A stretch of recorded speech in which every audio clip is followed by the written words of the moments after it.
Hey everybody, so a little bit of background on myself first before I move on to talking about phones. So I am a Chinese American. That means I was born in Hong Kong, but my family and I moved to the US when I was very young and I grew up mostly in the US. But I was born in Hong Kong and I lived in Hong Kong until I was 8 before I came back obviously as an adult. So most people in Hong Kong really like Japanese culture. We like Japan a lot more than China. We love Japanese food, we love Japanese anime, manga, all that. So I grew up here. I was in love with Japanese culture too, especially since I grew up in the 80s when Japan was the king of gadgets and tech. You know, that was when Nintendo was in its heyday. And just, you think of Japan, you just think of futuristic shit, you know, like you watch Akira, stuff like that. So with that said, it's been very sad for me to realize and accept the fact that Japan has kind of fallen behind in tech, behind Korea and even China. So case in point, the Sony smartphones. Sony smartphones have virtually no market nowadays other than in Japan and Hong Kong. Hong Kong because, again, Hong Kongers love Japan culture. Even in Japan, if you go to Japan, probably 6 or 7 out of 10 people uses an iPhone. That means Sony only really has a market in Japan, and even in Japan, it's losing to Apple. I feel like anywhere else, because I travel a lot, I go to Europe, I go to Thailand, I go to the US, I don't really see Sony phones. Sony phones are kind of like almost dead. And you can't blame consumers for ditching Sony. Sony was completely outdated all the way up till last year when they released that Sony Xperia XZ Premium with the giant ass bezels and a 4K display that was a little bit overkill. So now this year they're back with the XZ2 Premium. So I did an unboxing of the XZ2 a couple months ago. That was the standard XZ2. This is the XZ2 Premium. So the only difference with this is it has dual cameras and it has a 4K display. So I'm still going to stand by what I say. 4K display is a bit overkill. You don't need that on the phone. But the dual camera is actually pretty cool because this has a case to be the best low light camera right now. So I'm just gonna read some specs off of paper because too much stuff for me to remember, man. I have like so many gadgets. So this phone's claim to fame is that it uses Sony's new AUBE Fusion image processor. That means it combines images taken from both cameras. You have a 12 megapixel main camera with an f1.6 aperture and a 19 megapixel f1.8 lens. So one is monochrome, one is color, just like on the Huawei phones. So what Sony's gonna do is combine image information from both of these lenses, put them together for a image that's brighter than usual. And Sony, it's advertising that with this phone, it's able to shoot images with ISO up to 51,200. 51,200. That's crazy high. The human eye can only see up to 1,600 apparently. So that means this phone can shoot in the dark, pitch dark, where scenes where your eyes can't see anything. On top of that, this phone can shoot video at ISO of 12,800. So that's, again, very high. And I actually took this phone out and put it to the test against the reigning low light champ, the Huawei P20 Pro. And surprisingly, the Sony Xperia XZ2 Premium held up pretty well. In fact, the Sony Xperia... Man, this phone's name is too damn long.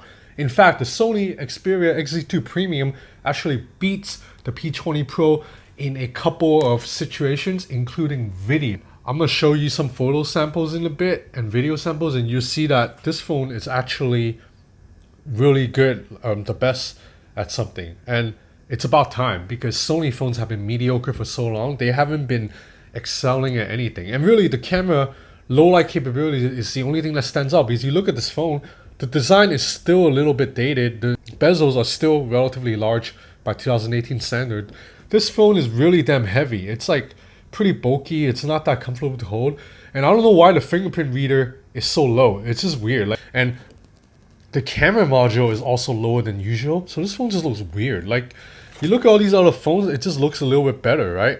It's just weird for a camera to be that far down. Like, you look at this phone, it looks like someone with like a huge forehead and the eyes are really low. But anyway, enough about that. The software at least is pretty clean, and this phone has a 3,450 milliamp hour battery, which is relatively large, but there is a 4K display. So I haven't tested enough yet to see how good battery life is. But this phone has a good haptic engine too, so pretty good. But no area is this phone really stand out other than low light situation. So I'll show you some photos of it now. I actually did comparison between the Sony Xperia XZ2 Premium and the iPhone 10 and the Huawei P20 Pro. So first image, I was in a really dark alley, and as you can see right here, these images side by side, and the image taken by Sony, which is on the left, came out very strong. You gotta remember, this is a really dark alley. But the Huawei P20 Pro's image on the right still wins. But you know, that's not quite fair because Huawei uses a process called pixel binning to brighten up an image. So if you're actually looking at the image on the phone, the Huawei image is better. But when you actually blow up the images, Huawei's photo can't be zoomed in as well. So now you move on to another shot, which is inside my apartment with the lights completely off and just a little bit of lighting from the outside window. So again, it's a really dark room. I couldn't see anything in there at the time.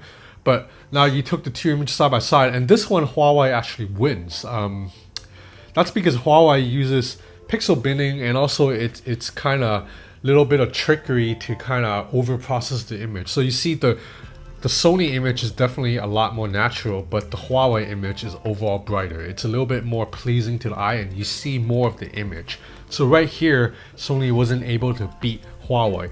But there is another shot where Sony does beat Huawei, and we'll go to this one of my apartment door with the dog hanging on the door. So again, I shot this with the lights completely off in my apartment and all the windows, kind of the blinds closed. So really like not much lighting. Again, in person at the time, I could barely see anything.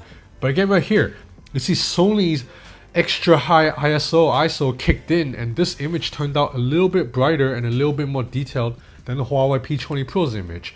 And again, if you look at the exact same image taken with the iPhone 10, it's a joke. You can't see anything. It's just really dark. So I'll show you a couple more samples here side by side between the Sony Xperia XZ2 Premium with the Huawei P20 Pro and the iPhone 10, just to see that how much better the Sony Xperia XZ2 Premium is at low light compared to the iPhone 10. Like, keep in mind, the Huawei P20 Pro is really damn good, and Sony can almost match it shot for shot. Now you move on to videos. This is where Sony kicks everybody's butt, because this is where that AUBE Fusion image processor kicks in with the super high ISO of 12,800. So you look at this video shot in a dark alley on the Sony Xperia XZ2 Premium, you can still see pretty decent details, right? Again, it's completely pitch dark in the alley at the time. Now look at the same video shot with the Huawei P20 Pro. It's really jerky. Like, the P20 Pro just has bad image stabilization for the camera. It's the biggest letdown of that phone. So you see, this video is not as bright. It's a little bit jerky. Now you look at the iPhone 10 video. This is a joke. You can't see anything. Literally, it's just completely pitch black. The iPhone 10 is actually really accurate to real life, because that's what I saw in real life at the time. Like, I was walking and I was worried I would trip over things because I couldn't see anything. So that's it for now. This is the Sony Xperia XZ2 Premium. I'm going to Vietnam next week, so I'll probably be taking this with me just to test it. I think I'm getting the Oppo Find X tomorrow too, so stay tuned to my channel if you want to check out more phone tests and stuff. This is the Sony Xperia XZ2 Premium.